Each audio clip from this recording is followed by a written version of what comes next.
Good evening, everybody. It is 7 o'clock, and I want to be respectful of your time. Thank you for being here on time. I am Elizabeth Berkey, and I am the director of the Raymond Arvin Center for Adult Jewish Living, or Adult Jewish Learning, and under living and learning. And under those auspices, I'm very pleased to have worked with Margaret and Ofek to create this. This was their vision, and they are behind all of this. So thank you. Thank you all for coming out to support our adult education programming. And without further ado, I would like to introduce Yiftach. Margaret.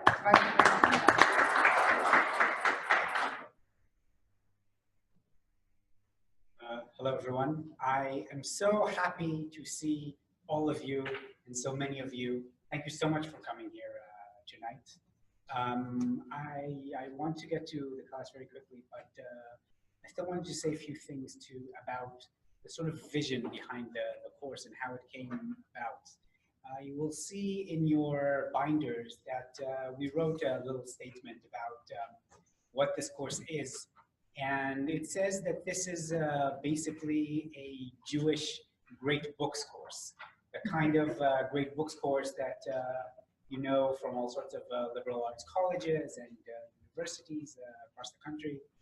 And when we started rolling with this idea, that was basically our vision. Let's do something like this just for Jewish texts. Except that very soon afterwards, we realized that we cannot really apply that Western model on a one-to-one sort of basis to the Jewish texts, because let's say you are given Dante's Inferno. You can sort of open it, and maybe you don't understand every contemporary allusion, but you still know you still see it's a long poem. You can just sort of read it for yourself. The situation is not really the same with Jewish texts. Jewish texts follow different forms, different genres, different languages, different modes of thought. There are so many things that are going on that if you don't have some knowledge of what the time period was like, what people were trying to achieve, what the text looks like, you can't really approach it. You can't really read it for yourself. And so we designed this course with this idea in mind, that you should come and you will hear about the history of the text, a little bit about the genre, about what's going on, and then you will develop some skill at reading this text for yourself. Each teacher will do this a bit differently, but they've all been told that they should promote the concept of group learning, of chavruta, where you are given a text and you for yourself will get to experience what it looks like, what it sounds like, what its meaning is. That was generally the idea behind the course. Now, before I turn the microphone over to Rabbi Russo, I first of all want to thank the Anshe Emet staff and clergy for making this possible, and especially Liz, who is there in the back.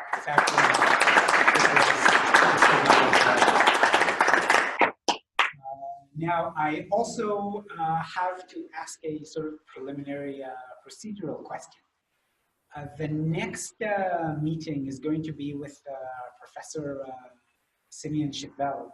He's a Bible scholar from the University of Chicago.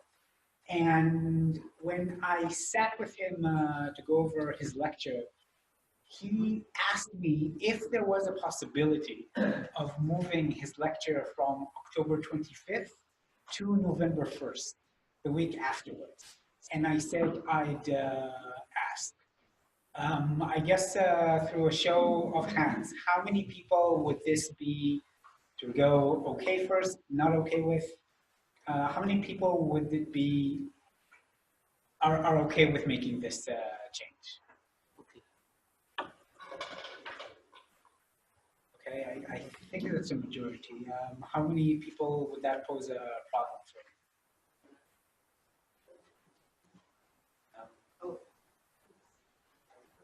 Okay, we will continue. Yes. For point of reference, next week, there's a volunteer in the school that can do our. Okay, oh, but it's not next week. It's 2 weeks. yes, it's 2 or perhaps 3 weeks from now. 4 weeks. Okay, we shall further discuss, but I'm letting you know that there might be a change of date for that specific session. Now, without further ado, I would like to invite Rabbi David Russo. Hey, Kevin, it's so nice to be here with you tonight. And our rabbis love the idea of people sitting and eating and studying Torah. So it's really fitting that we have food, that we have such a nice meal, and we get to study together. So we are going to do everything you wanted to know about the Torah in an hour and a half, which is not possible. And we're going to do as best we can. And really trying to have, as Yiftach mentioned, this idea of trying to approach the Torah as literature. So we're going to do a little bit of like a 30,000-foot view where I'm going to try and zoom out and say, wait, here is the broad perspective of the Torah. If you want the opposite of this, if you want like an inner text approach, we're going to do a little sample of that in the middle towards the end of today's class, but there are also Parsha classes that Rabbi Siegel teaches on Friday mornings. Parsha is the weekly Torah portion. Rabbi Siegel teaches Friday mornings. Rabbi Cenk and Gould and I alternate on Shabbat mornings. But today is the big broad view. And we want to try and understand how the Torah functions as literature, what is within the Torah. And towards the end, we're going to do a little bit of meaning making. What does that mean for us in terms of the Jewish story that we share today? So let's dive in. The Torah is also known in Hebrew as Hamishat Umshei Torah, or the 5 books of Moses. My son, there's a song by Mr. Todd Kessler in the school here. So my son has the song, Breshit, that's Genesis. So if you want to hear the song, I'm happy to play it for you after today's lecture. But so we have 5 main books. We have Breshit, the book of Genesis. We have Shemot, the book of Exodus. We have Vayikra, the book of Leviticus, Bamidbar, the book of Numbers, and Dvarim, the book of Deuteronomy. We're about to go a little bit more into what happens within each book, but one of the main things we need to know is around what time is this coming from? So if you were to ask a traditionalist, what era does the Torah exist? So we would imagine that the Torah begins in year 0, right, when the world is created. And according to Jewish tradition, we are in year 5779. So it's almost 6,000 years ago. Leading into the book of Exodus, which is, we're going to talk about in a little bit, the story of Moses taking the people out of Egypt. That would be somewhere around, let's say, 1500 BCE. We're talking about 3,500 years ago, in about year 2500, according to the Torah. Similar would be that time period of Leviticus, Numbers, and Deuteronomy. If we go to more scholarly works, and that's something that we're going to refer to a little bit later, we're going to talk about a little bit of a variance of that time where some of the earliest texts might be around 1500 BCE. It's a part of the book of Dvarim, Deuteronomy, being closer to the 7th, 6th century BCE, maybe even the 5th century BCE. And yeah, go ahead. And share your name, please. Deborah, can we ask questions? Yeah, please. So maybe you'll be asking this, but I never thought of it before. Like, why are there 5 books? Why wasn't it one big giant book? And did it have anything to do with, and did it influence the New Testament to have all these different?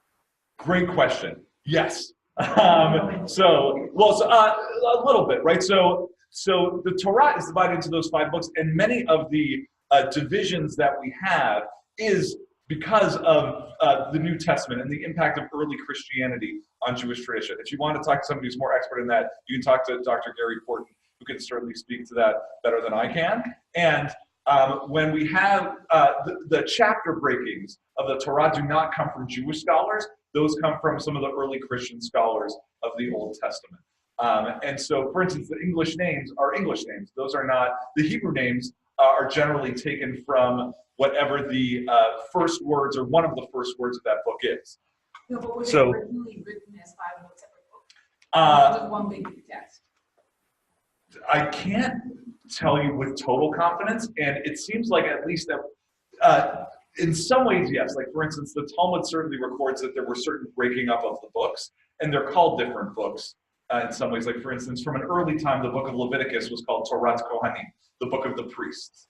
And so certainly there seems to be a sense of there being book divisions, right? The book of Tvarim, the last book, was often called the Mishneh Torah, the additional Torah.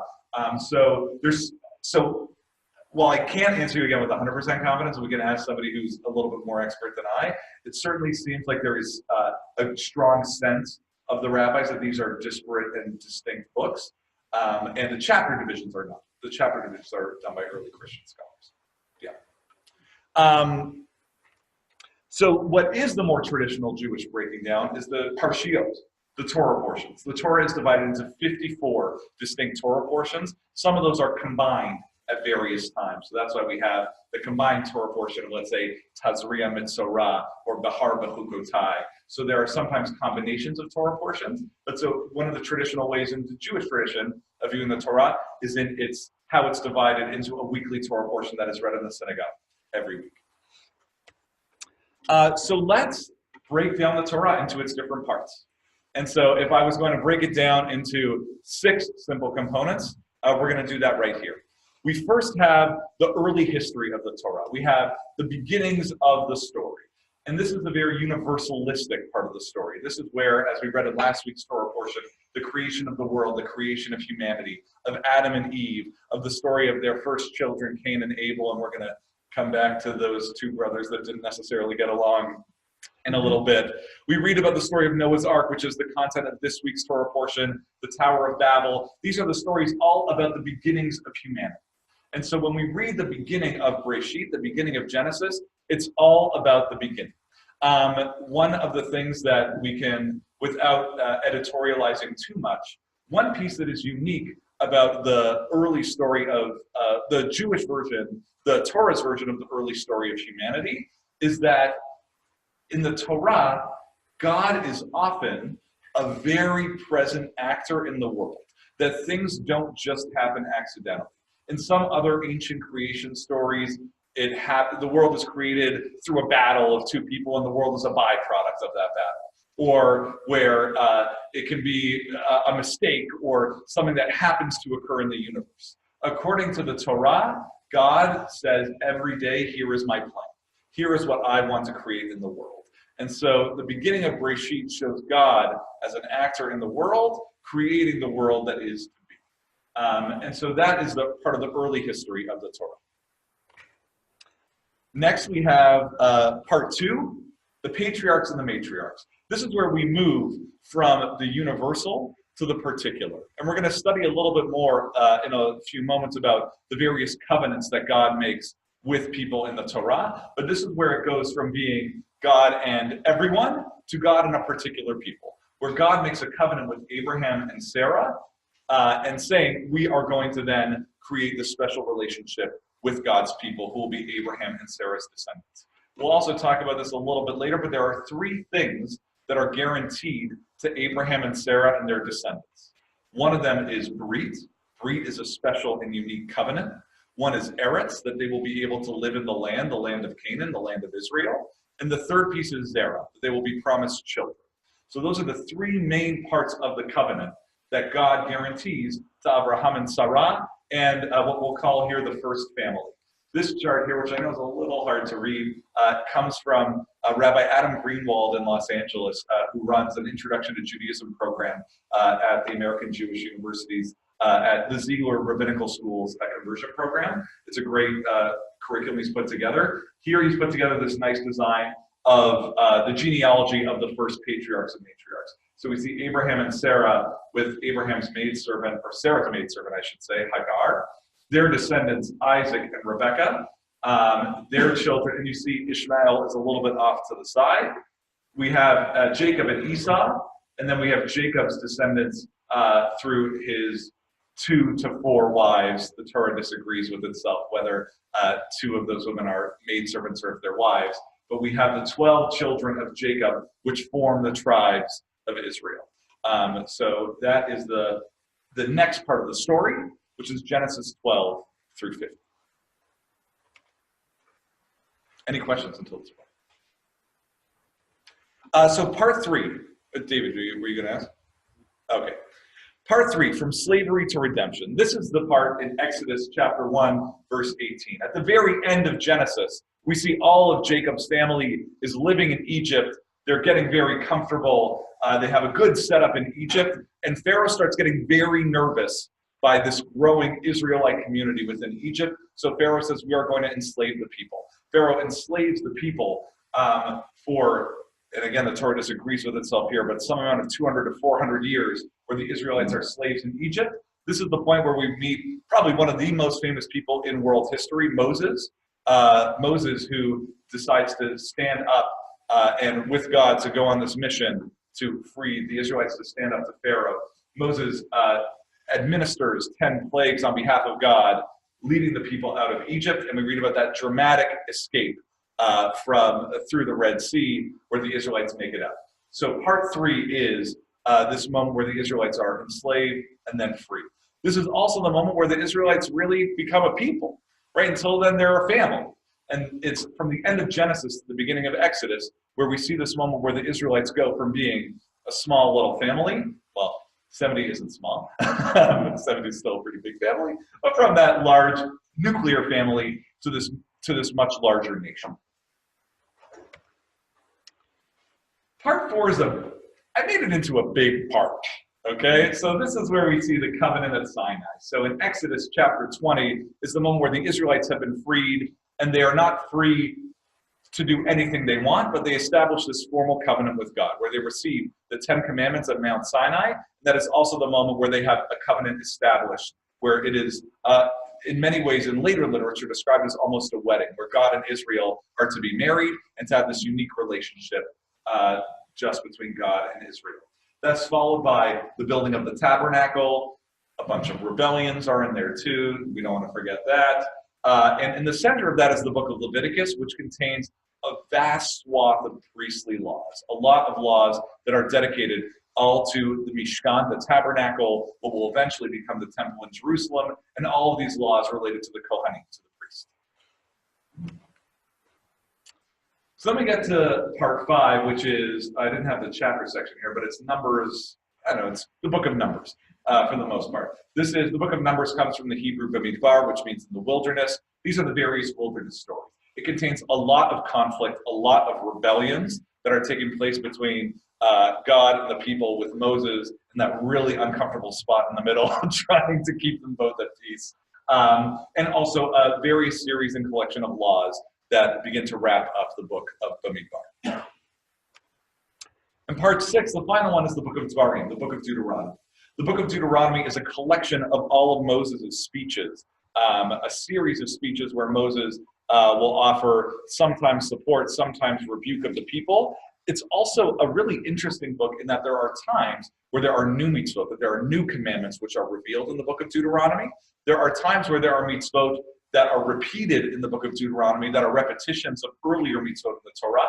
And there are times where it repeats a mitzvah from earlier in the Torah, but doesn't agree with what came before. Or where stories will be repeated, and where they are different versions of stories that we heard early in the Torah. So the book of Deuteronomy has a lot of repetition, but it becomes critically important for any kind of scholar, whether it's an academic critical scholar or a traditional rabbinic scholar, because they are always going to be comparing the two stories. So, for example, one famous example is the story of the spies, right? So the story of the spies in the book of Numbers, where if you look in the book of Numbers, it says, God spoke to Moses saying, send spies. It's Numbers, I think it's chapter 13. God says, send these spies to tour out the land. What's the version in the book of Deuteronomy? All right, which led to, right, the spies go, they give, 2 of them give a good report, 10 of them give a negative report. It leads to this whole rebellion. It's very messy. The book of Deuteronomy tells a very different story. The book of Deuteronomy says that one time, God says through Moses, right, oh, you people, you were so nervous. I told you everything was going to be fine, so you utzed me. You told me, God, we need to send in spies. I didn't want you to do it. I knew you'd just get freaked out, but we sent them anyway, and then, of course, it led to all this destruction, right? So that's just one of many examples in the book of Deuteronomy, where the version of the story in the book of Deuteronomy will conflict, or minimally not match up to the version of the story we have earlier. And that's where scholars, academic scholars will say, this might be written by two different people at two different times. And where rabbinic scholars will say, wait, how do these stories try and support each other, or how do we try and mash these stories together in a way that makes them fit? Margaret, we're gonna, okay.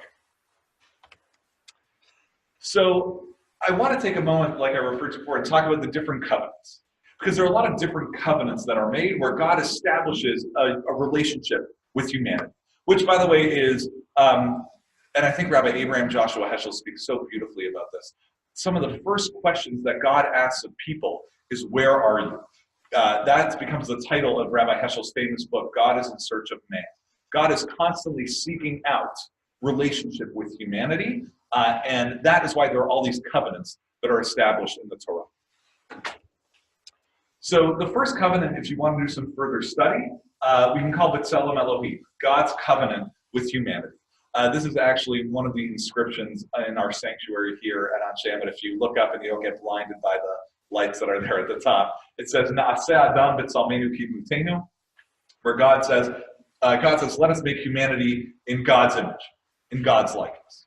And so that becomes this pivotal moment where God, in the book of Genesis, says, I want to have this relationship with all of humanity, a very universal relationship. That's the beginning of the Torah in Genesis 1. If we fast forward to this week's Torah portion in Genesis 9, we see it a little bit different. Where in Genesis 9, verse 8, we start to see that God does create this relationship with Noah, but it's not for nothing. Where we start to see some new laws that are administered, where God will say, that we are going to have this special relationship, but you have to start doing certain things. Like, for instance, you can't kill people, right? You can't do certain things. That is where in rabbinic tradition, there becomes this idea of the 7 Noahide laws. So according to the rabbis, there are 7 laws which every person in the world should understand, right? Don't murder, don't steal. One is that you have to create a judicial system. How do you create a world with some sense of social order? So we go from the first covenant, which is every person is just blank slate, created in God's image. God has a special relationship with everyone in the world, to then God's relationship with Noah, which is, yes, and there are some rules here, right? That you have some responsibility.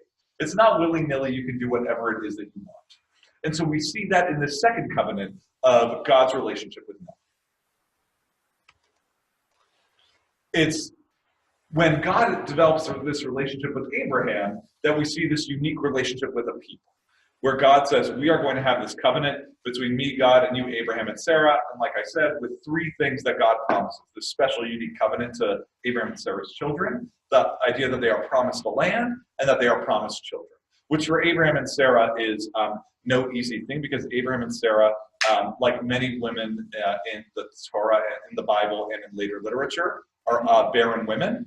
And Sarah suffers through being a barren woman, and finally is given a child, is given her son Isaac. But that is something that they are nervous about throughout the story of the Torah, until they are finally able to have a child. And then we come to the 4th covenant, the covenant at Sinai in Exodus 20, where it is concretized between God and the people, where God gives this Torah, and they are all promised this special covenant between God and the entire Jewish people. Yeah, please. And share your name. I'm Charlie. Can you describe the difference between the Abrahamic covenant and the covenant at Sinai? Yeah, so I think they can sort of be seen interchangeably. The one thing about the covenant at Sinai that I would say is a little bit different is, one, there are specific laws that are given in that time, right? So the covenant with Abraham is, hey, we're like going to be cool. We're going to have this special relationship, but with no laws in the moment. In Exodus 20, that's generally seen as the time where the entire people are given the law.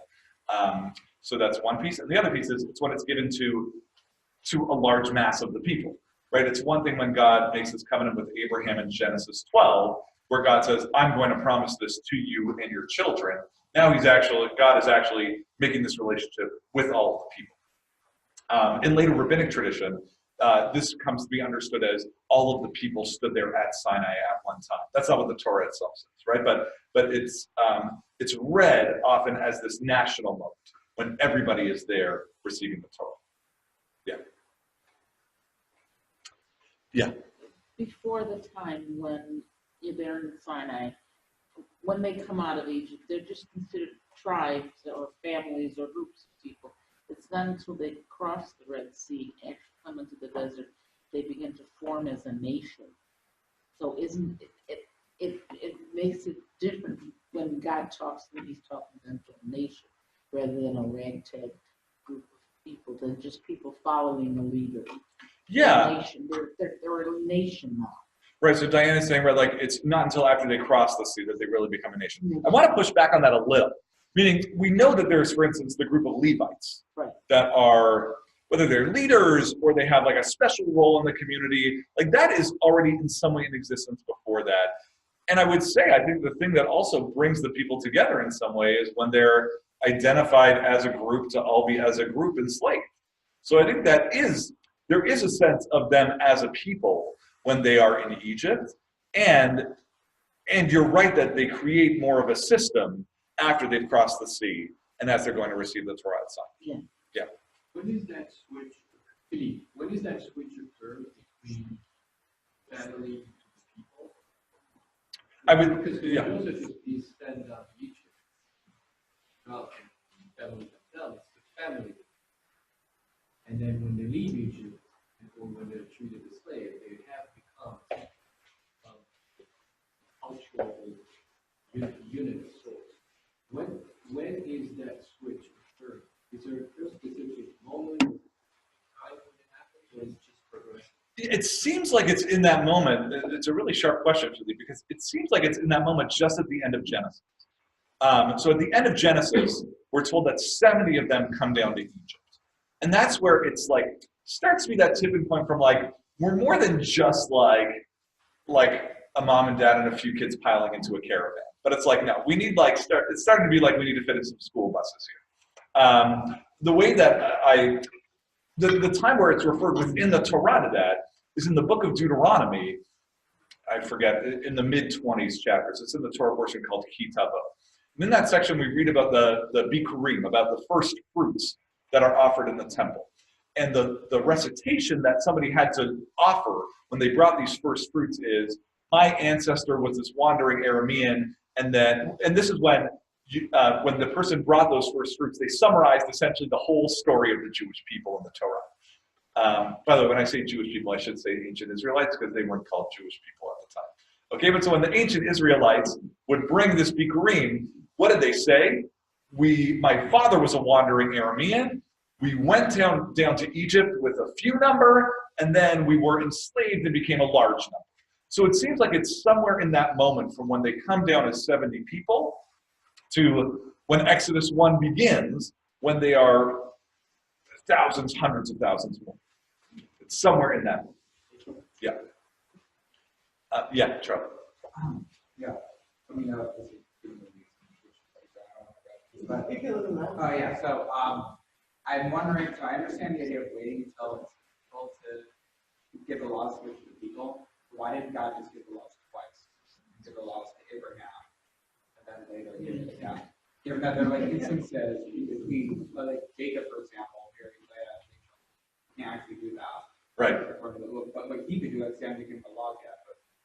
But why? Or like one of my favorite, talking about getting in the weeds, like I love this moment in Genesis where Abraham and Sarah welcome these guests. Abraham says, Sarah, like, go make dinner, like, go get some food for them. So what do they serve them? They serve them cheese and meat. And people are always like, oh my gosh, they were eating cheeseburgers. How could that be? How could Abraham and Sarah have eaten treat? Right, so some people who are like really detail-oriented will say, no, like they had the cheese as an appetizer, and then they had the burgers. They brushed their teeth and flossed in between, right? Or, granted, the simple answer is they didn't have the laws yet. They got the laws later, right? Or, what other critical scholars will say is, it's written by two different people, right? One person didn't believe that was a mitzvah, or didn't know of that being a mitzvah, and the other said, oh my gosh, like you cannot have cheeseburgers. Which, by the way, the Torah never says you can't mix meat, milk, look. Somebody's going to be like, David Russo today told us that we could eat meat and milk together, and I'm going to get fired from my job. But the Torah says you can't cook a kid in its mother's milk. It doesn't say you can't have a cheeseburger. It doesn't even say that you can't mix meat and milk. It says you can't cook this one kid in its own mother's milk. That's not how practical Jewish law happens later. So don't misquote me, okay? Right, but I was going to say, long story short, but it's just long story long. You're right, we have times where the laws just might come later. Now we also, by the way, have various times where the laws continue to be re-given, right? We have versions of the laws that are given in Exodus 20. We have an additional version in Parashat Mishpatim, the Torah portion after that, where they're given again in some version. We have additional laws that are given in the book of Numbers, and then a different time where they're given in Deuteronomy. So we're constantly being given new laws. So I think you're right. We can see them as these separate covenants, but minimally we have this one covenant with Abraham, and this other one with the entirety of the people. Yeah, Mark. One thing that kept crossing my mind as we were talking though was that, like when you have a child, you can't teach a child rules. You sort of have to have. Oh, I can't. No, I'm just kidding. They're my next door neighbors. They know that's not the case.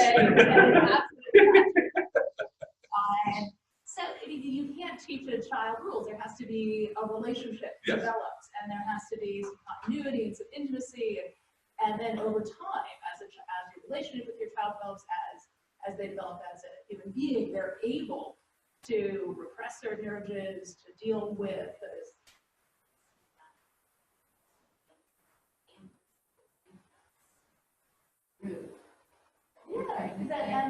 And then there is an ability with a mature relationship to be able to, people develop an ability, and perhaps that's the image that comes to mind. Right, that laws or a system are easier to establish, enforce, or to create when there's an existing relationship. And that it takes maturity to be able to repress, your desire to do certain things. Totally. Yeah. I'm not there with my family, but I hope so one day. No, but you're right, and it's interesting the different metaphors that are used in the Torah to describe God and Israel's relationship. So in the book of Numbers, I think chapter 11, there's this moment where God is often assumed as male in the Torah, but in this one moment, Moses gives a very feminine description of himself and also with the relationship with God and the Jewish people, where he says, "Am I like a mother who is meant to suckle this infant, which is the people?" And so there are times in the Torah where there are these parental metaphors that are being used, and sometimes in really fond, loving ways, like a parent who is here to protect you or who is here to lift you up, and sometimes like a parent who's here to set you straight when you need it. And in both there can be various extremes. But taking your point of what does it mean to see a relationship which matures over time, and how laws or narrative can mature as this people and this God are trying to figure out their relationship with each other. Yeah. So one other piece that I want to make sure that you know about for further study is the documentary hypothesis, and more writ large, the academic study of the Torah. The documentary hypothesis is certainly not the only way that the Torah is studied, but is a baseline place for you to know where academic critical scholarship is, where there are various scholars who say that the Torah is written by different people at different times with very different ideologies. So we have the Jehovah Witness with the Jehovah Witness. We have we have the J, which is the Jehovah author. That's somebody who will generally use the name of the Tetragrammaton, right? The Yud He Vav He, that using that particular name for God, which has its own particular bend in telling the story, as opposed to the person that is what is called the E author, or the Elohim author, which is the person who has another particular way of sharing these various stories. We have the P author, the priestly author. This one is a little bit easier to identify. This is essentially the whole book of Leviticus, right, which are all these priestly laws, and that is interspersed in different areas within the Torah as well. The other one that is pretty easy to identify is the Deuteronomy author. This is generally considered to be the latest author of the four authors of the Torah, but the Deuteronomy author is writing, I think it's often attributed to around the 6th or 7th century BCE, whereas the other ones predate that.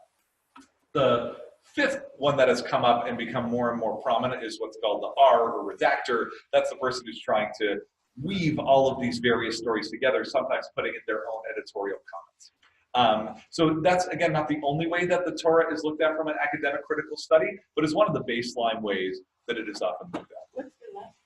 The redactor. The redactor is the person who is looking at all four, or if not all four, some combination of these writers, and is trying to weave them together to help make them make sense. Meaning, if you imagine there are two different, for instance, one of the most common examples of different authors of the Torah where you can see it is in the story of Korah, right? So Korah is happening, I forget where in the book of Numbers, let's say around chapter 20, but I'm wrong. Okay, so it's middle towards the end of the book of Numbers. In that story of Korah, we read about what we would generally describe as a rebellion of Korah. If you look closely, it's very confusing who is rebelling. Is it Korah? Is it these guys, Datan and Aviram, right in the what's it called, the movie The Ten Commandments? Dathan, right? Dathan, who's I forget who he's played by. Edward G. Robinson. Thank you, everybody. You didn't have to jump down my throat, but yeah, it's Edward G. Robinson, Dathan, right? Or is it these 250 chieftains? So in there are clearly two different authors, and there's a redactor who's trying to smooth it out and write this, help weave these two different versions or these two different rebellion stories and put them together. So there's another theme that I want to talk. Yeah, David. Mark. You've got two different stories. What is the redacting?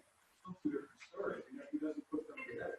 He puts them together, but sometimes you have to smooth it out. You have to write a bridge verse to connect the two or something like that. Yeah. The redactor isn't a major writer, and I think that's what some of these scholars want to use as a way of saying, wait, if there are two stories and something that doesn't exactly fit, there must be someone else. Yeah, Margaret. The redactor was temporally later. Okay, so there was other writers, and then later on, the redactor. Yes, and any of these various scholars might have different versions of exactly when these people are writing or when they're editing those various texts. So I also don't, there's a lot of debate in the scholarly community about how this works, right? So some will say it's not as dramatic as 4 different authors. So it's also, I'm going to give you a book recommendation if you want to learn more about the documentary hypothesis, but there's a lot of debate in the scholarly community about how this is broken down. Yeah, hold on one second. Yeah. Aside from the content, is there a consistency in the language? No. Like, well, tell me more. What do you mean? Before I just say. Someone that knows linguistics and they just read the sentences, aside from content, would they say there's a consistency, or would they say different structures in the language? So they would, or that different authors would emphasize or use certain words more often, or would focus on certain. Structure in the language also, not, you know. Yeah, and also, like for instance, yes. So there are different of those different authors. So this is where I don't know it off the top of my head, right? But let's say, I forget which one is which. One of these authors talks about God in a more authoritative way, whereas a more transcendent way. Whereas one version might have God as more immanent, as God being closer. Language itself. Right, like the subject. Yes. So for instance, that's why one is called the J. The J, consistent within themselves. No, across the board. No, they are not consistent across the board. Language is not consistent. I'm not talking about content. No, language is, for instance, one of these is called the J author because they use one name of God more often than they use a different one. I'm talking about the structure of the language. The writing style. Like whether or not I'm talking about the grammar. Hebrew grammar is consistent. So no, I mean like the Hebrew grammar is consistent, and how they might, I don't know, I guess some of the language they use, like for instance, the grammar structure, there I don't think there's going to be a lot of differences. In other words, we take a sentence from one of the books, a sentence from another one, forget about content. Forget content, just grammar. And someone looks at those sentences and will say, you know, the grammatical structure is different from A to B, or it's the same. Right, correct. The grammatical structure will be the same. Yeah, Gary. Deuteronomy, the dactyl structure is totally different. Genesis and Exodus and Numbers. Leviticus's 2 parts are syntactically different. So you can pick out a Leviticus verse. You can pick out a Deuteronomy verse. You go pretty much, even if you didn't know what it said, just by the language structure. Genesis, Exodus, the EJ is already been put together by the our person, so that you can't take, they're not full sentences. So you will find J sentence because, if you look at this week's Torah portion, figure out how many animals go into the ark, and the number of animals changes exactly within being the God. So here they both say that Elohim, whether it's one pair of animals or something. Not talking about structure. I'm not talking Yeah, about. so linguistically, it's all been sort of wiped out. Remember, the biblical text we have, the earliest biblical text we have is from Qumran, which is 200 BCE, which if this stuff goes back to 10th century BCE, by the time we get everything down, it's already gone through 800 years of development, smoothing out and so destructive. I mean, the dates are important. The only book we have close to an autograph copy, Daniel was probably written around the Maccabean period, and the earliest Qumran text was back. So Daniel, we almost have an autograph copy. The rest of these have all been worked through 800 years ago. Right, but Gary, going back to the grammar question, right? Because you care about the grammar. I hear it. I hear you. You want to know about grammar. You want to know if the grammar's. Wait, hold on 1 second, sir. Right, so you want to know about the grammar being different. So Gary, is there an example of the grammar that's different in Deuteronomy than earlier? Like for instance, talking from in the syntax. The grammar's all been worked out. And it's the same. Yeah, I mean, sentence structure varies. It's pretty much, that's what I. There are different verbal forms. Well, yeah. Right, and so that's where, and Gary teaches a group of people once a week on biblical Hebrew grammar, so you're welcome to talk to him afterwards, because you can do all the biblical Hebrew grammar you want with Gary after this. By the time you get a copy of the Torah, you can't tell syntax. It's not by vocabulary. Great, so I'm just gonna put a pin in this, and we can talk more about it after. Steve.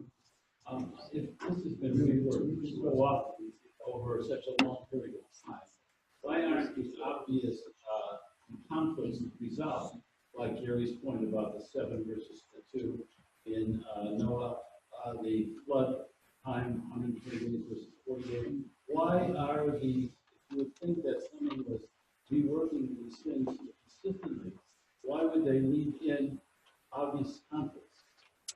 I wasn't there, and look, I don't think it was necessarily the goal of the people who were putting together the Torah to have one smooth story. And the Torah is this massive collection of story and law, and it's not necessarily, the redactor doesn't necessarily care that there are different stories.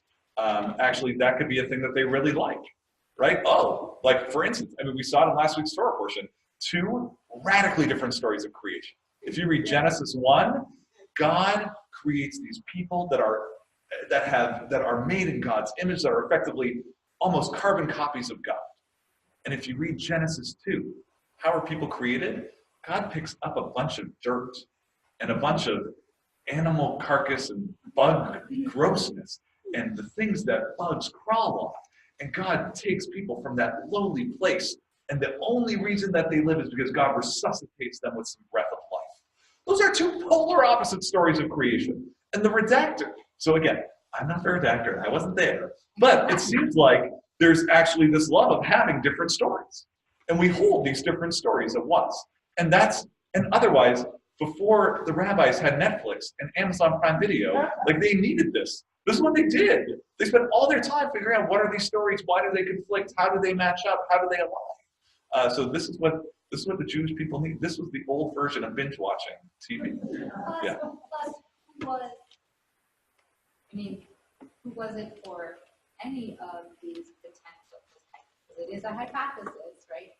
Any of these writers to change the writing really of somebody before. So the redacting might be to marry the 2, make it flow, but not necessarily to change. Yeah, well, I also want to pick up on something that Irene, that is in the air here, which is we live in a society now where it's very easy to print. I mean, I finished this slideshow today. I was working on it from before today, so no one's thinking I'm a procrastinator, right? But like within 5 minutes, I could print out copies for every person that we could follow along with. That is so modern. I mean, it's not until the last couple of hundred years, the last 100 years, where in Western society, everyone is literate. Okay, so until very recently, so much of this is oral culture, where these stories are passed down by word. So the versions that we have written down are surely not the original versions of this story. If there ever was an original version, there are all these versions of these stories that are being passed around. And we finally get a copy of it that, as Gary is saying, if we're lucky, we get a copy that is 1,000, 2,000 years after the story is first told. So, I mean, if we played a game of broken telephone here, imagine that. And then somebody wrote a tweet about it. And then we tried to follow that tweet 2,000, 3,000 years later. It's impossible to imagine what was the original form of that story. And that's where we have multiple stories going on at once. I remember as a kid in Hebrew school being told that there was a time when they sent 70 scholars in the Septuagint version. And they sent 70 scholars in supposedly to translate the Torah. And they all came out and the translations were exactly the same. What happened there? Totally. So that is one of these great mythic stories, right? Which is included in rabbinic literature, that the rabbis were all forced to create a Greek translation. They came out with one unique translation, which is the only time in Jewish history where more than one Jew has actually agreed. And in that moment, but meant to show the accuracy or the perfection of the Torah. I don't want to go into it deeper, but yes, that's a story that is out there which created the Septuagint, the Greek translation of the Torah. So I want to make sure we look at another major, I guess, category of how things are phrased in the Torah. In its broadest, sorry, let me back up a step. In its broadest view, it's halacha and agadah. Halacha, which means Jewish law or mitzvot, the commandments, and agadah, which is narrative. So, for instance, there's a very famous, sometimes I say there's a famous Rashi, but for people who really study Rashi, it's famous. There's a famous commentary of Rashi on Exodus 12, where Rashi, the great medieval commentator, says, everything until now you didn't really need to study. The most important part of the Torah starts now in Exodus 12 when we get the first commandment. Okay? There are 3 or 4 commandments that show up in Genesis, but he's sort of glossing over. So he is following in that comment this view that all we care about is law. Just tell me what to do, right? And of course, that has never existed in Judaism where we've only had law. We always also have agadah, which is story, narratives. Sometimes agadah is also called the spirit of Judaism, certainly in the work of Rabbi Abraham Joshua Heschel. So let's take a look at halacha, and we're going to break that down as the way that it's often seen in traditional rabbinic thought. Halacha is seen as divided often into 2 broader categories. One is hukim, which are statutes without reason. I didn't know how to translate it better. It's a hard word to translate. But essentially, just do it, right? I'm going to tell you a lot and just do it, and there's no good reason for it. As opposed to mishpatim, which are, yeah, that makes sense. Like, I could easily rationalize that, right? So if you want to study it further, you can go to Exodus 20:13. Don't kill, don't steal. Okay, like, I get that. We want to have, one second, Marlene, but if we want to have, like, a reasonable society, I can't go around murdering people, I can't go around stealing. That is a totally understandable commandment, right? Then there's a category of what are called hukim or achot, which are mitzvot that do not necessarily have an easily discernible explanation. So one of the most famous examples of that is in Numbers chapter 19. That's the law about, this is the classic example of the red heifer. Okay, that's where we are told, if you come in contact with somebody who is dead, what do? Obviously, you take a cow that is all red, you burn it. It's not actually obvious, I just want you to know. Take a cow that's all red, you do this elaborate ceremony, you pour these waters over the person who has been in contact with somebody who is dead. Oh, and to make it extra confusing, the priest who prepared all this stuff, by preparing this purifying waters, himself becomes impure. No reasonable, logical explanation. And as with everything, these are 2 categories, and there are things that fall in the middle. So for instance, one of the classic laws for that is one we referred to earlier about keeping kosher, right? The laws of do not cook a kid in its mother's milk. Where, like, some people could say, this, I just, like, can't wrap my head around. I do not understand why. And other people will say, wait, maybe it's because it's unfair to the mother because it creates bad systems for animals in their environment, blah, blah, blah. So there are various rabbis who will find some of these in the middle, where some will consider them a chok and some will consider them a mishpat. Some will consider them with reason, some without. Yeah, Marlene. Is there, or was there the thought that maybe there's pieces that are missing in the Torah that would stay from? Get out of the room. No, I'm just kidding. There is no way for the Torah to ever, sorry, let me rephrase that.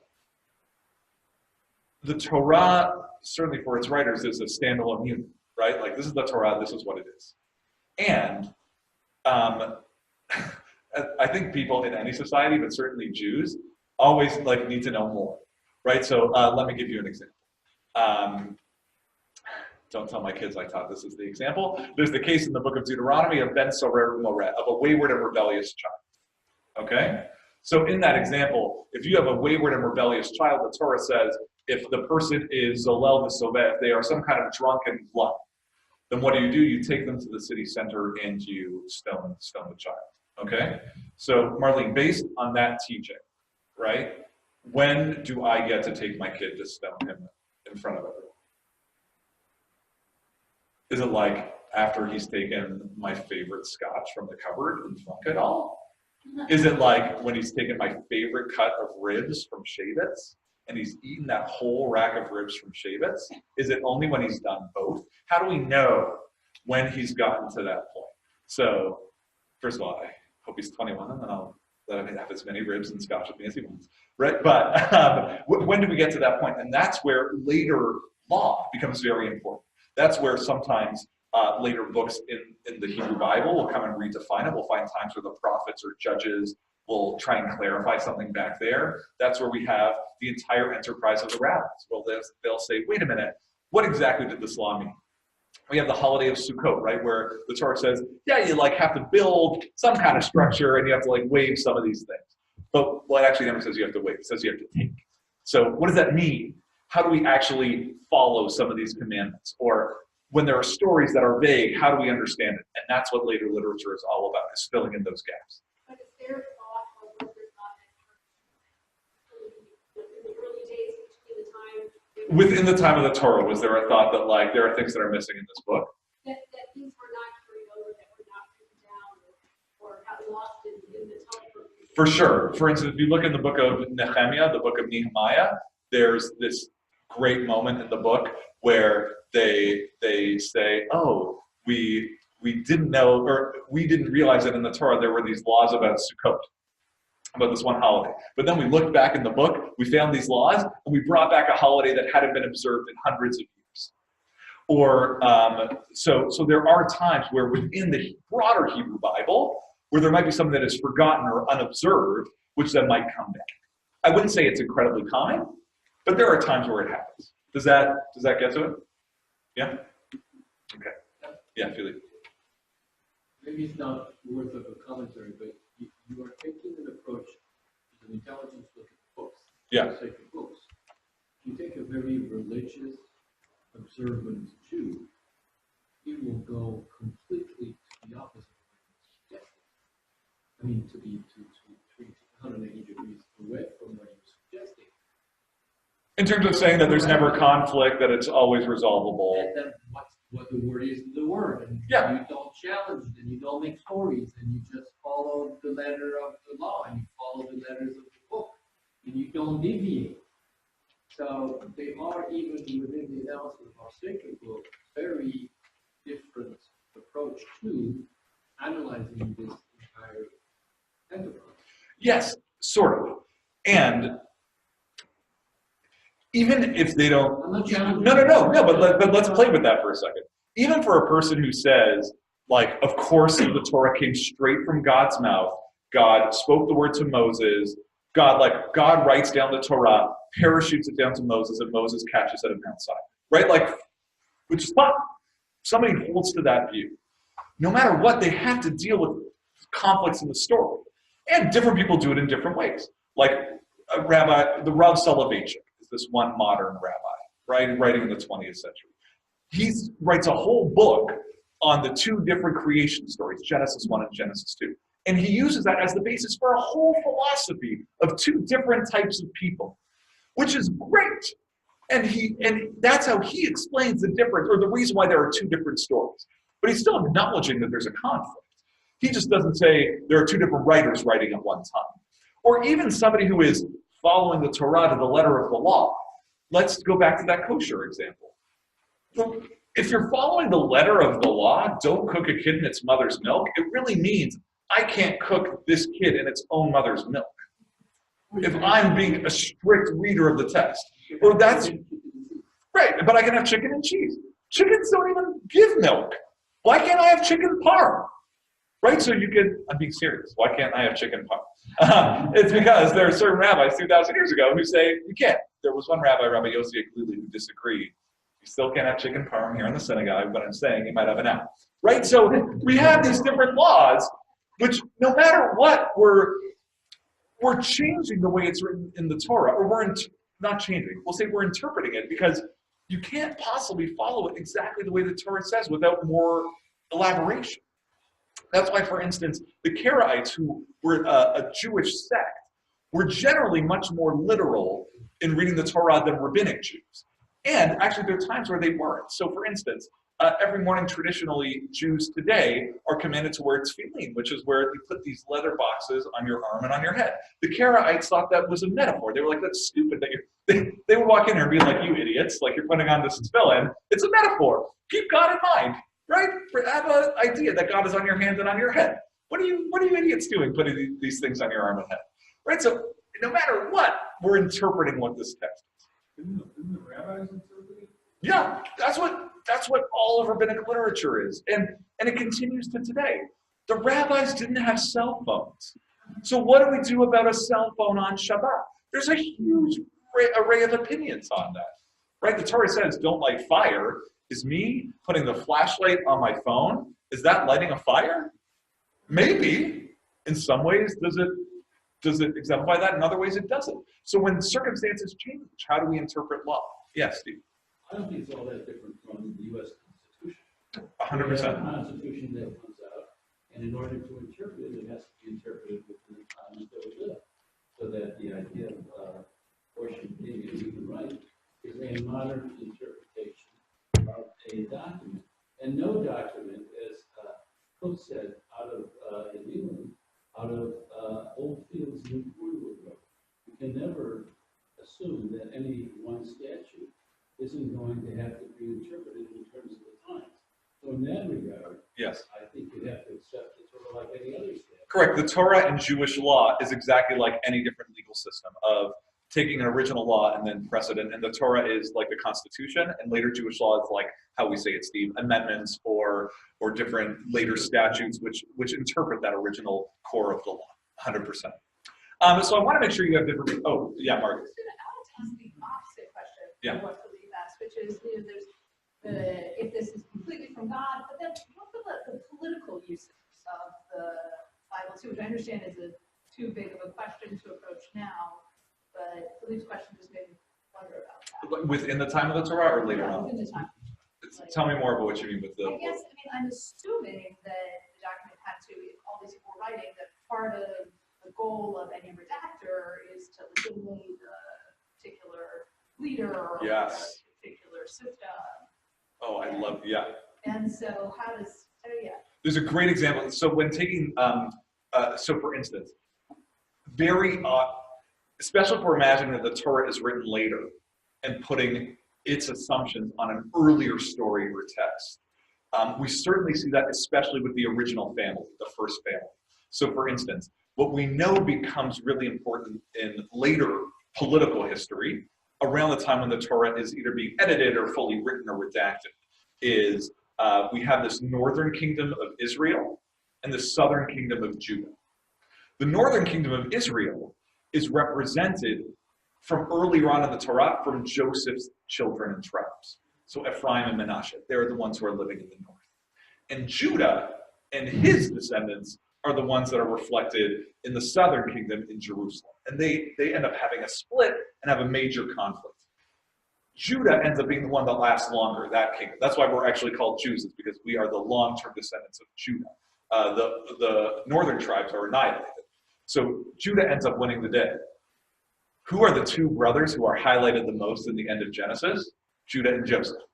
And who is the brother who ends up being the stand-up brother who is kind of the hero and who is considered the lion, who is considered to be the great leader of all the tribes? Judah, right? So certainly the Torah is a political document which the later writers and editors are putting their own political views on earlier parts of the Torah. And that's one of a bunch of cases that you could look at of how it's used politically. Does that make sense? Yeah. We can do a whole study session. We could spend so much time on all of these topics. There's infinite amounts of Torah. So for further study, I have a long list here for you. This is the book that we use here in our synagogue, the Eitz Chaim Torah and Commentary. It's a great, if you just wanted like all of Torah in one book to give you a lot of information, it's just the best that's out there. I include the 5 Books of Moses by Everett Fox because that is my favorite translation of the Torah. So if you want my favorite translation, I'll tell you why. He tries to translate as close to how the Hebrew is originally written. So the translation of the Eitz Chaim Chumash is meant to be easy to read. Everett Fox is not meant to be easy. So for instance, I'll give you one example in the story of Jacob and Esau where Jacob tricks Esau into giving him the birthright where Esau needs food. Esau says to Jacob, Haliteni namin ha'adom ha'adom hazeh. Please give me some of your red soup. The way it's phrased in Hebrew is ha'adom ha'adom hazeh, which literally translates as the red thing. So that's how Fox translates it. So the Eitz Chaim Chumash would say, Esau said, can you please give me some red soup? Which is just how an average person would talk, and that makes sense. Fox tries to show you the weirdness of how the Torah is written to make you say, wait, why does it say red twice? What is this food? It just says stuff. So that's why I like that translation. Who Wrote the Bible is a book by, Eric. So, to your point, when I'm reading, when we're reading Eitz Chaim, I was reading it is as written in Hebrew, but what you're saying, the English is, I don't know, but given some editorial leeway to say red soup instead of red thing. Chaim Nachman Bialik, the great Israeli writer, would say, when you read through translation, it's like kissing a bride through the veil. That's what he would say. So I don't have any translation inevitably is going to be some kind of commentary. There's not a possible way when you translate to perfectly capture everything in translation. What I would say is Fox tries to be as literal close to the text as possible, and the translation that is the one that the Eitz Chaim Chumash gets it from is the JPS translation, is meant to be a translation that helps you understand the literary context, I guess is the best way. Yeah, right? I don't know a better way of describing it than that. This book, Who Wrote the Bible by Richard Elliott Freeman, would be just a really good layman's introduction to the documentary hypothesis. So if you want an introduction to that, that's a great book. And he's a scholar, but he writes it in a really fun way for the reader. He makes it sort of like as much of a mystery as it could be, which is kind of fun. Here are some scholars that I'd love to study from Rabbi Shai Held, Dr. Nechama Leibovitz, and Rabbi Jonathan Sachs. 3 great scholars. There are 100 million places for you to study. I just gave you like 3 of my top ones. Bim Bam is a series of videos that you can look at on the weekly Torah portion. I generally don't recommend a lot of things from the Chabad website.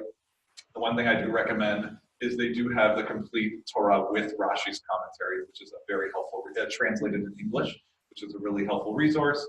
There's a lot on myjewishlearning.com, Sefaria. I love the Torah.com because that tries to combine traditional rabbinic commentary with critical biblical scholarship and really good scholarship. So I could not recommend, if there are a few that I recommend the most, it would be the Everett Fox, Who Wrote the Bible, Shai Held, and the Torah.com. Those are like my top 4 if you're going to make me choose. And then 929 is a really cool project that has just been coming out of Israel. There are 929 chapters of the entire Hebrew Bible, and every day they look at one chapter, and they have various scholars and public figures do commentary on that chapter. It was a big thing in Hebrew that they did a few years ago, and they just started doing it in English. So that's a very cool resource. Okay, we're going to take a break from me talking in a minute. We are about to go into Chavruta study. We talked about halacha, about Jewish law, about biblical law, right? Different laws that show up in the Torah. Now we are going to study the narrative version, the story, part of the stories. And the case study that we're going to do for these stories is sibling rivalry in the Torah. It takes up the entire book of Genesis and leading in to the beginning of Exodus. So what I would like to do is I'm going to break you up into different study groups, and then you guys are going to have the homework of presenting back. We don't, maybe not presenting back because we don't have a lot of time. But so I'm going to break you up. You're going to study the various texts. So I'm going to break you up in twos. So we'll start from here. Okay, so you guys are going to be group 1, group 2, group 3, group 4. Okay? You guys are group 1, group 2, group 3, and group 4. You're group 1, group 2, group 3, group 4. You're group 1, and you're group 2. Okay, so I did that so that you're not reading the same exact text with the people sitting beside you. I want you to look at that text that is up here. This one has a bonus section if you get through yours quickly. I want you to look at it. I want you to try and figure out what's going on in the story. What is the case of sibling rivalry, and how does it end up playing out in this biblical narrative? David. Oh, sorry. You stay there. Sorry. It's by pair or by? It's by pair. So, for instance, if you and Philippe, if you and Freda, you guys are together, but you are, what group did I call you? So you guys are studying group 1's text, okay? I should have called it text 1. I'm sorry. So you guys, so just pretend this says text 1. So you guys are studying text 1. I wish we were group 3.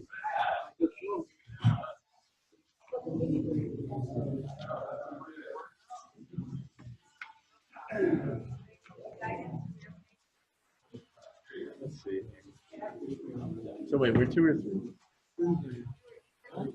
Group 2. Oh yeah, we were confused. We're group 2. Okay. Let's do it. So we're kissing the bride through the veil. I don't know either, so that's all right with me. We're gonna learn. All right, you ready? So we're going to 21:9. Isaac and Ishmael.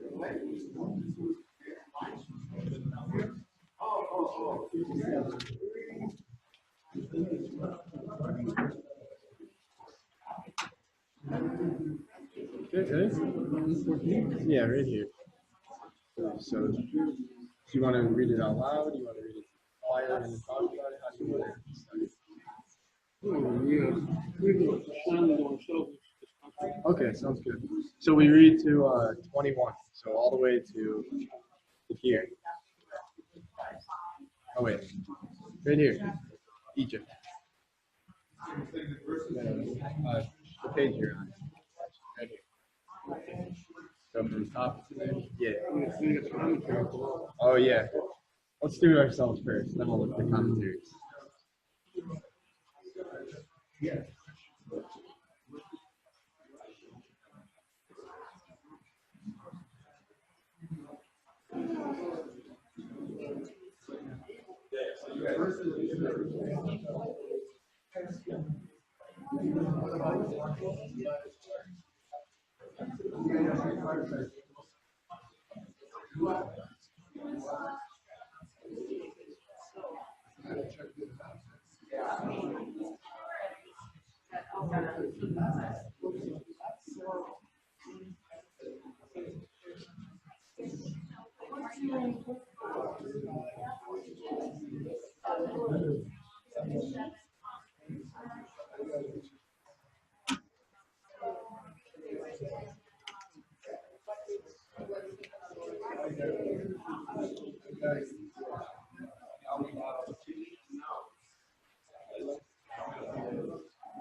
Okay.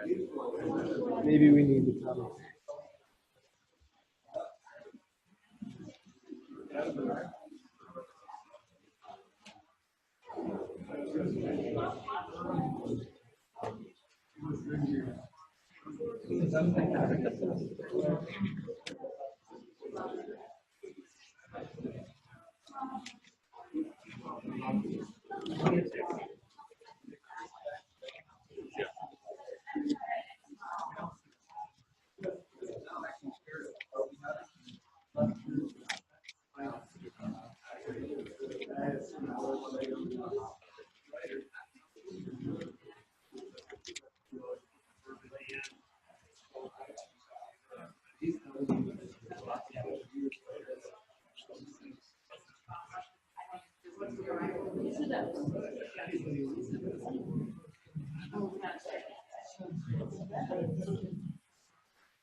Okay, Ryan, I know it's short. I'm going to give you 2 more minutes to try and wrap up what you're reading. Reading that thing.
Ooh. This gets pretty deep at the end. At the end of this, I think this is pretty spiritual.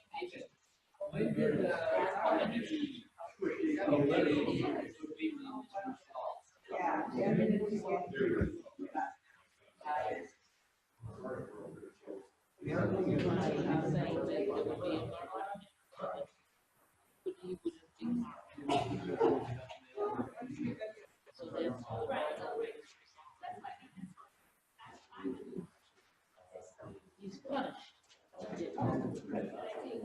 Okay. So what do you think?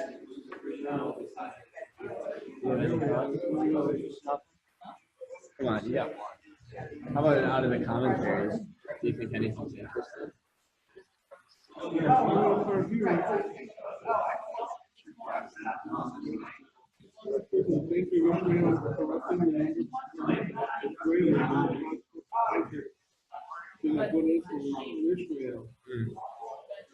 Yeah, Yeah, she has. The younger, the older, the younger.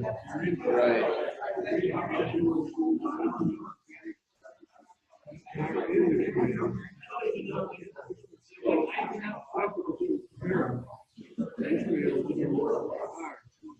Right.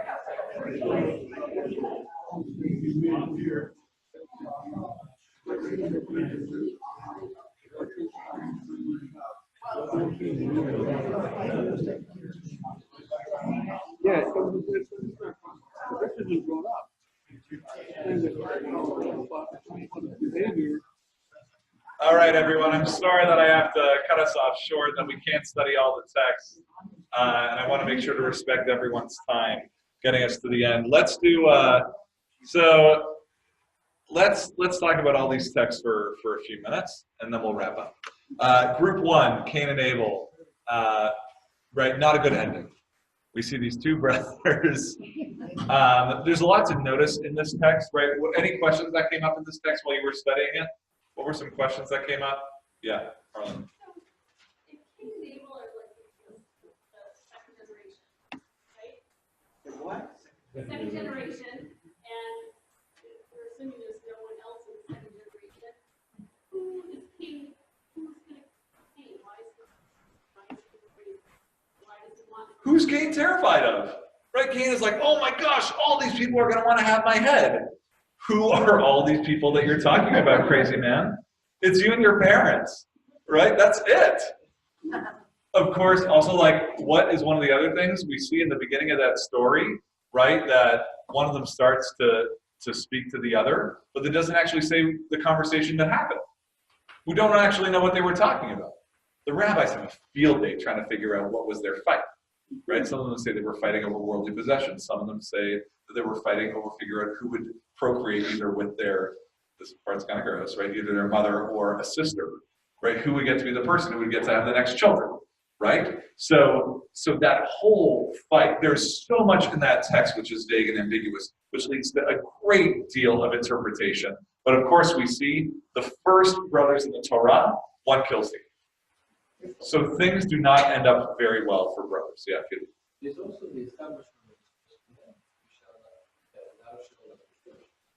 for future generations, because Cain, without being more like God, could have become like everybody else, with no knowledge of being a murderer or a killer. And I think God just established it. And God is not happy, right? God says, right, Hashomer Achi, or when he says, Hashomer Achi Anochi, am I my brother's keeper, right? Cain says that. God says, yes. Your brother's blood is shouting at me from the earth, right? And you can't hide this, right? And this is where one of the first questions in the Torah, where's your brother? Where'd your brother go? And so the commentaries pick up, God didn't know. God didn't know where his brother was. Like, it's not like he needed the Find My iPhone app, right? God knew very well where he was. And yes, right, his question is, yes, you are responsible. So let's go to the next story, which Gary pointed out well. It's actually less about these two brothers as their mothers getting into fights with each other. But we see minimally Isaac and Ishmael are not in a scenario where they can actually even live in the same house, right? Where Ishmael needs to leave and they cannot be in the same house together. Things do not get better with the next generation. Right? We read even before Jacob and Esau are born, when they are still in the womb, right? Shnei goyim bivinech, where God says to Rebecca, you have these two kids, and they are fighting in your womb now, and they are going to keep fighting until the end of time. And it goes to the point, right, where they are always cheating each other, fighting each other, where Jacob takes this blessing from Esau, and Esau, this tough, brutish guy, breaks down bawling to his father, saying what I think is one of the, I'm not sure if it was in the section I assigned to you, but one of the saddest, most heartbreaking lines of the Torah, where Esau finds out that Isaac has given the blessing to Jacob, and he says, like, Dad, halo atzalta li bracha, do you not have a little bit of blessing left for me? Where Esau has lost everything that he cares about, where he says, I'm going to find my brother, I'm going to kill him. Jacob runs away. They end up coming back together. And I didn't include this in the section, but Jacob and Esau make up. So before they make up, Jacob sends Esau presents. He says, I'm going to give you these presents. I'm going to give you those presents. I'm going to send you all of these gifts. They come back together. Jacob is terrified. Esau's going to kill him. Esau gives him this big hug. And Esau says, hey, you've got a lot of kids. I've got like a bunch of carts and horses and camels and things like that. Why don't you let me help you? Let's go get brunch, right? Let's go hang out. Jacob says, nah, the kids will slow us down. Don't worry. He's like, no. Esau's like, I really want to spend time together. What if we do that? Jacob's like, it's better if we don't. Right? So even after they make up, they don't really make up. Esau actually wants to develop a relationship with Jacob, and Jacob says, no thanks. I'd rather not. Jacob becomes a parent, and probably is not going to show up in your best parent guidebook, where he plays so much favoritism with Joseph. The brothers hate each other. Some brothers want to kill Joseph. Some just want to make money off of him. They sell him into slavery. They lie to their father about the thing that their father loves the most. Their father lives almost his entire life with his beloved son ripped away from him. Finally, they come together, and Judah does the one thing in the end of Genesis that no brother has been willing to do until now, which is to step up for his brother. Judah, in chapter 47 or 48 of the book of Genesis, when it seems like Benjamin is going to find the same fate that Joseph did, Judah says, no, I am going to stand there, and I'm going to stand in the way. And if you're going to hurt my brother, that means you have to come through me first. It is the first time that we start to see brothers standing up for one another. But where do we find the case where from the beginning, brothers look out for each other? I want to look together in your Chumash on page 334. And this is the story of Moses and Aaron. So we know about Moses. Moses was born, page 334. Moses is born as an Israelite. Yeah. How many generations down? I don't remember. 4, 5, 6. I don't know. That's it.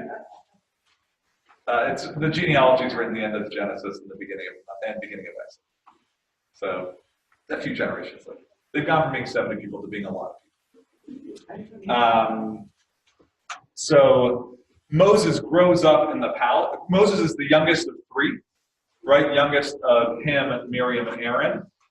And Moses is born to an Israelite mother. And then he, in order to be saved, because at the time all male Israelites are being thrown into the Nile, they are killed. His mother says, okay, I'm going to put it in this. Actually, it's a nice little thing on the parasha. Moses is put into a basket. What's the Hebrew word? Teva. What is the Hebrew word that is used in this week's Torah portion for Noah's Ark? Teva. Right? So the same word about an ark that saves Noah and Noah's family is the word that is used to save Moses when Moses is put into the Nile. So I didn't plan on sharing that, but it's just a fun coincidence with this week's Torah portion. And right, a beautiful metaphor, right? We have this thing that is meant to be there to save this one baby or the entirety of the world. So Moses is sent down. Who finds Moses? Pharaoh's daughter. Pharaoh's daughter takes her into the house. Moses goes back. Miriam, this clever girl, says, oh, I've got a great recommendation for a Hebrew midwife for you. Brings Moses back to her mother to nurse the baby. Moses goes back, grows up in Pharaoh's palace. Then we see these 3 times when Moses stands up for people who are finding injustice.